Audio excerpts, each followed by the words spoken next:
should take a little time for yourself. I could do some of the things I've always wanted to. The moment that changed Roman Holiday did not happen on a Roman street, under a Vespa, or beneath the fantasy of old Europe. It happened in a London studio in September 1951 after the screen test was supposed to be over.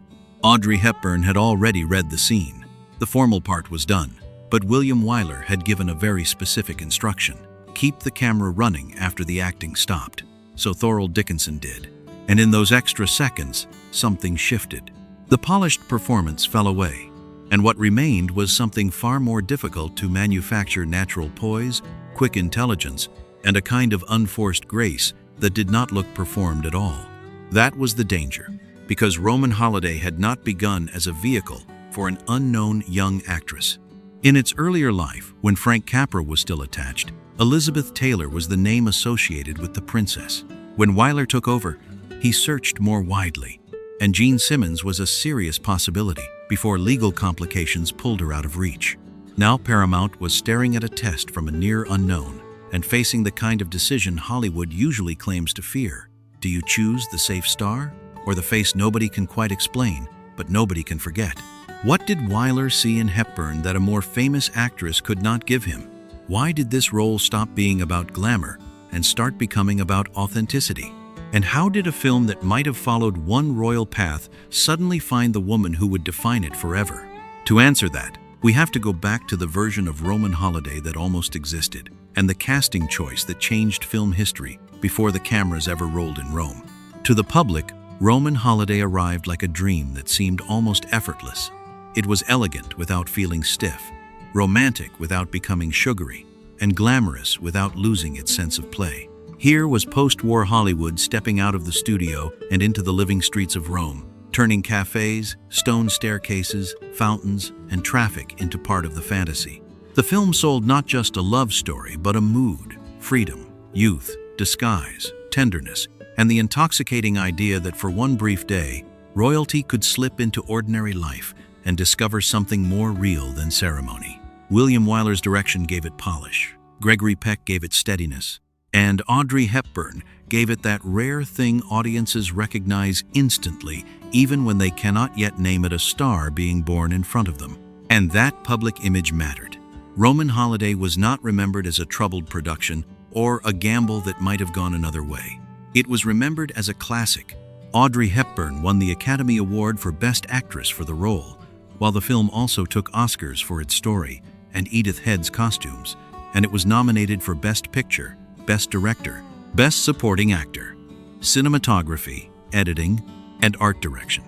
AFI notes that Hepburn's performance was praised almost immediately and that the film turned her into an international star. The Library of Congress would later describe it as the role that made her an overnight sensation, not simply because she was beautiful, but because the film seemed to present a completely new kind of screen presence. Light, intelligent, vulnerable, and impossible to imitate. That is the version of Roman Holiday people carried with them. A charming classic, a perfect pairing, a fairy tale touched by prestige. But once you look beneath that image, the story becomes far less serene. This was not just a graceful romance drifting into cinema history. It was a film built on delicate choices, industrial pressure, and one casting decision that could have changed its entire emotional temperature. Even the screenplay carried a hidden fracture, with Dalton Trumbo's contribution buried under the politics of the blacklist for years. So before Roman Holiday became a polished memory, it was something far more unstable. A project still searching for its identity, still deciding what kind of princess it wanted, and still one wrong decision away from becoming a very different film. Before Roman Holiday became a love story, it was a chain of decisions made under very different kinds of pressure. Frank Capra had once imagined the film with Elizabeth Taylor as the princess and Cary Grant as the reporter, a far more traditional version built around recognizable star power. But the project stalled when budget limits and changing studio economics closed in, and Capra stepped away. That left Paramount with a film that still sounded elegant on paper, but no longer had the easy protection of the original plan. When William Wyler came in, he did not simply inherit a script, he inherited a problem. He wanted to shoot in Rome, not fake Rome on a Hollywood lot, and that meant the film had to feel more truthful, more exposed, and more alive than the kind of polished fantasy the studio might have preferred. Wyler's pressure was not only logistical, it was human. Gregory Peck, already a major star, was his first choice for the male lead, but even Peck initially hesitated because he could see the structural truth of the film. The princess was the center of gravity. The male lead mattered, but the emotional burden of the movie would belong to the woman playing Anne. That made the casting of the princess more than a routine studio search. Gene Simmons was Wyler's first serious pursuit, but her contract situation and Howard Hughes's demands made that impossible. So the film moved into a far riskier phase, because now Wyler was not looking for a safe name. He was looking for presence, someone who could carry innocence without weakness, breeding without stiffness, and humor without ever sounding as though she were trying to be charming. That is where the pressure around Audrey Hepburn becomes so fascinating. She was not entering Roman Holiday as a secure Hollywood star. This was her American screen debut and her first starring role, and even she later admitted that she felt intimidated by the level of talent around her. But that vulnerability may have been exactly what Wyler understood before anyone else did. He did not want a finished studio creation. He wanted a face the camera could keep discovering. That is why he had Thorold Dickinson keep the camera running after the formal screen test, so he could judge Hepburn when she stopped performing and simply existed in front of the lens. What he found was not just beauty, but a kind of spontaneity the film could be built around. And once production began, even the people around her felt it. Gregory Peck would later say that everyone on the set was in love with Audrey. So the real pressure behind Roman Holiday was not chaos in the loud tabloid sense. It was something quieter and more dangerous. Paramount needed a film star. Wyler needed a new kind of princess. And Audrey Hepburn, before she was Audrey Hepburn to the world, had to prove that the entire film could rest on someone the audience had barely met. That was the gamble. And once the cameras moved from the test stage to Rome, that gamble began to reshape everything. At first, the film looked deceptively stable. The premise was irresistible: a runaway princess, an American reporter, Rome itself as the backdrop. In the late 1940s, when Paramount first acquired the project for Frank Capra, it must have seemed like the kind of picture the studio system knew exactly how to package. Romantic, prestigious, exportable, and built around recognizable names.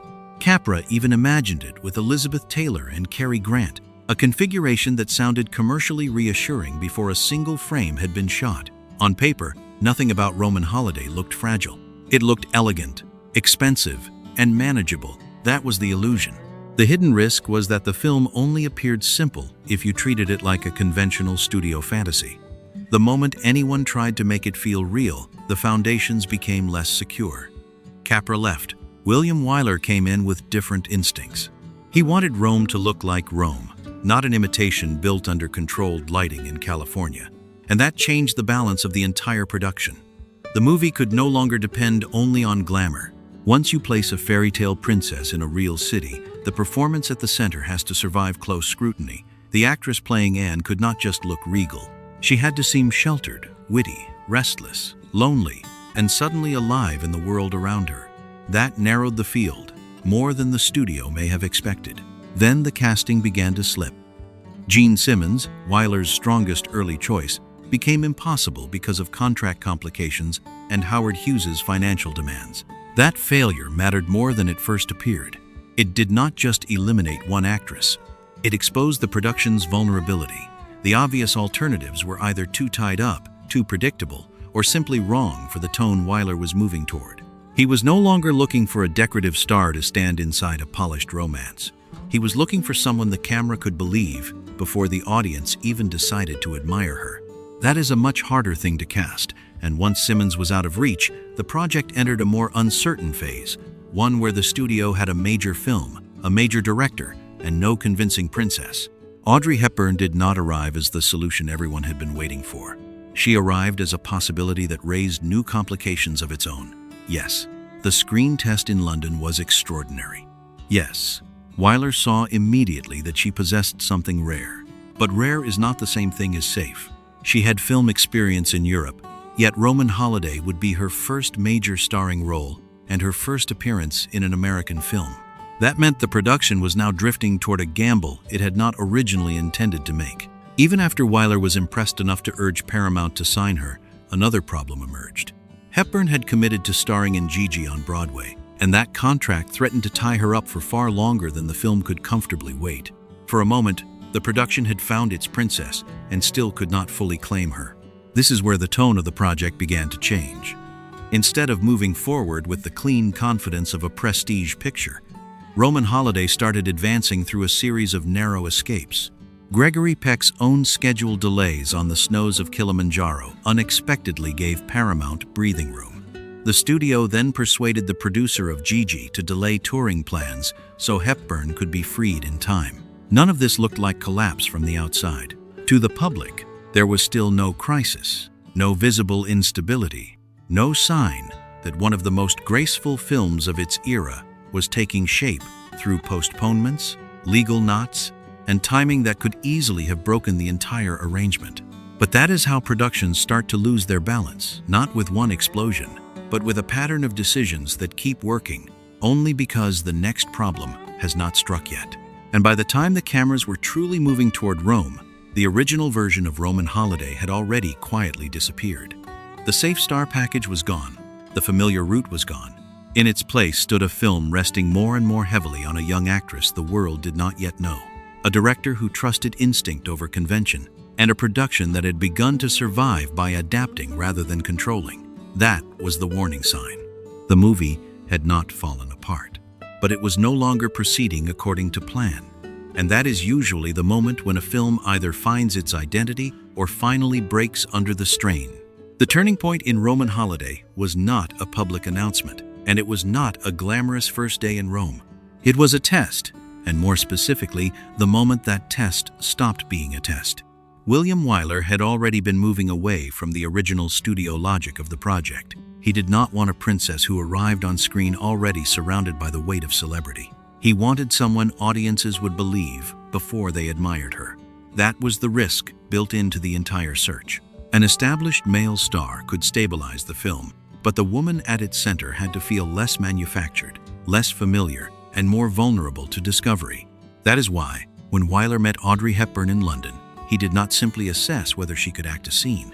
He began looking for the thing that cannot be faked by technical polish alone, how she existed when she was no longer consciously performing. So the famous instruction went out. At Pinewood Studios, Thorold Dickinson was told to keep the camera running after Hepburn believed the formal reading had ended. Wyler later explained why he trusted that method more than a conventional test. Nerves can distort an actress, but those unguarded seconds after the performance may reveal whether the camera truly loves her. What Dickinson captured was not a dramatic flourish or a carefully engineered star entrance. It was conversation, ease, intelligence, and a natural rhythm that made Hepburn feel less like someone demonstrating a role than someone already living inside its emotional space. She was young, largely unknown, and far from the obvious commercial choice. But in that footage, the entire balance of the film changed. The princess stopped looking like a studio assignment and started looking like a real person trapped inside royal formality. This is the point where the legend around Roman Holiday often becomes simplified. Later retellings sometimes make it sound as if Audrey Hepburn simply arrived and swept every rival aside in one clean, inevitable triumph. The reality is more precise and more interesting. Gene Simmons had already been a serious possibility before contractual complications blocked that route. AFI also notes that modern sources say Wyler tested Suzanne Cloutier as well. So there were still alternatives moving around the edges of the decision. But that almost misses the real drama. The decisive shift was not that every other option formally collapsed in one dramatic room. It was that Hepburn's screen test reframed what the movie itself wanted to be. Once Wyler and the Paramount executives saw that footage, they were no longer deciding between actresses on equal terms. They were deciding whether to trust the film's future to a completely different kind of screen presence. Wyler's verdict was immediate. Paramount's cable to London made the new reality unmistakable. Move on this actress now. And yet, even after that, the original plan still refused to die cleanly. Hepburn had already committed to Gigi on Broadway, after Colette had chosen her for the title role.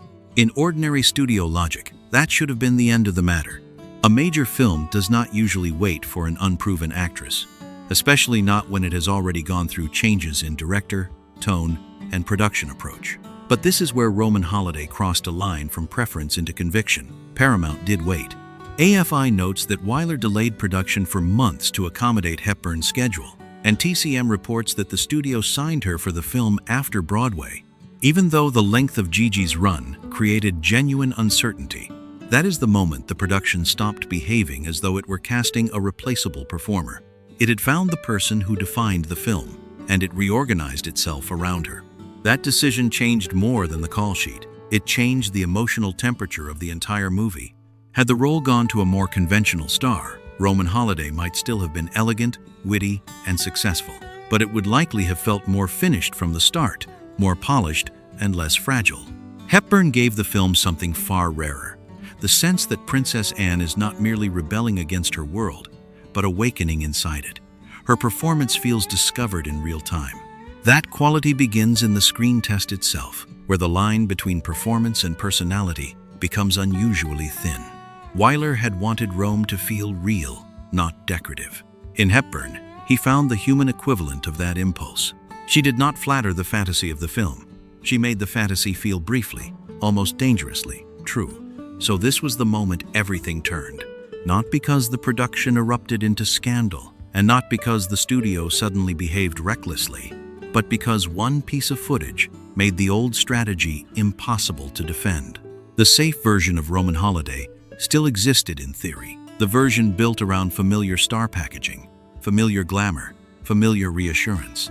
But after that test, Wyler had seen another film, one softer and riskier, more intimate and more alive. Paramount saw it too. The original plan could no longer hold. And from that point forward, Roman Holiday was no longer just a romantic picture searching for its princess. It was a film being reshaped around the discovery of Audrey Hepburn. What did this casting gamble cost? First, it cost the production certainty. Audrey Hepburn was not a tested American box office name. According to the AFI catalog, Roman Holiday was her American screen debut and her first starring role, and William Wyler delayed production for 6 months to accommodate her Broadway commitment to Gigi. That is not a small adjustment. It means the film gave up the comfort of a faster, more conventional path in order to hold on to an actress the studio could not yet fully sell as a proven star. In Hollywood terms, that kind of patience is expensive even when the budget line does not shout about it. It costs momentum, scheduling freedom, and the security that comes from building a prestige film around someone already known to the audience. It also cost the film its original hierarchy. Gregory Peck entered the picture as the established name, the stabilizing presence, the actor whose fame made the risk seem manageable. But once production was underway, the balance shifted in plain view. TCM notes that Peck, after seeing what Hepburn was doing on camera, pushed for her to receive equal billing, and Paramount initially resisted before recognizing from the rushes that her performance would sell the picture as surely as his name. That detail matters because it reveals how completely the film had changed from within. The studio may have begun by treating Audrey Hepburn as the unknown element in need of protection. Very quickly, she became the element the movie could not afford to underplay. And yet the public memory of Roman Holiday would later smooth all of this into something much cleaner. Audrey Hepburn became the overnight sensation, as the Library of Congress later described her, and that phrase is true in one sense and misleading in another. It captures the shock of her arrival, but it hides the fact that her breakthrough was not an accident of pure luck. It was the result of a director trusting instinct over caution, a studio eventually surrendering to what the camera had already revealed, and a production reorganizing itself around a quality it had not originally planned to build on. Public myth loves inevitability. Real filmmaking is usually messier than that. What the gamble created, of course, was enormous. It created one of the most beloved romantic films in American cinema. It created the performance that won Hepburn the Academy Award for Best Actress, while the film also won for costume design and story. But more than trophies, it created the emotional identity of Roman Holiday itself. A more established star might have made the princess grander, glossier, perhaps even safer. Hepburn made her feel transient, open, and vulnerable to change. That is why the film still breathes. The great secret behind this so-called fairy tale is that its magic does not come from perfection. It comes from a production choosing uncertainty and getting truth in return. What was left behind after Roman Holiday was not the wreckage of a scandal. It was something quieter, and in some ways, far more lasting, a new screen myth. The film is remembered now as if it arrived in the world already complete. Audrey Hepburn luminous from the first frame, Gregory Peck perfectly matched beside her, Rome glowing as though the entire production had simply wandered into magic and captured it. But the real story beneath that memory is more delicate. The film began as one kind of Hollywood picture and slowly became another. It moved away from the safety of familiar casting logic, survived schedule complications, and ultimately placed its faith in a young actress whose American screen career had barely begun. That choice did not just change the cast, it changed the soul of the film. And that is why the legacy feels so unusually alive. Audrey Hepburn did not simply become a star because Roman Holiday succeeded. She became a star because the camera caught something that audiences felt was real grace without effort, sadness without self-pity, elegance without hardness. Gregory Peck recognized it while they were still making the film and pushed for her equal billing, understanding that once the picture was released, the public would see exactly what he had seen on set. Then came the awards, the acclaim, the image that would follow her for the rest of her life. The Academy gave her Best Actress, and the film later took its place in the National Film Registry, preserving not only a beloved romance, but the moment a new kind of screen presence entered cinema history. So what remains of this story now is not just the fantasy of a princess in hiding. It is the deeper truth that one of Hollywood's most graceful classics was shaped by uncertainty, instinct, and a decision that could easily have gone another way. Elizabeth Taylor belonged to the version of the film that once made sense on paper. Audrey Hepburn belonged to the version that lasted. And maybe that is the final irony of Roman Holiday. The movie is famous for escape, but what it really captured was discovery. The instant a studio picture stopped following the expected road and found the face that would make it unforgettable. If you enjoyed this story, subscribe, share your thoughts in the comments, and turn on notifications for more hidden Hollywood stories from behind the screen.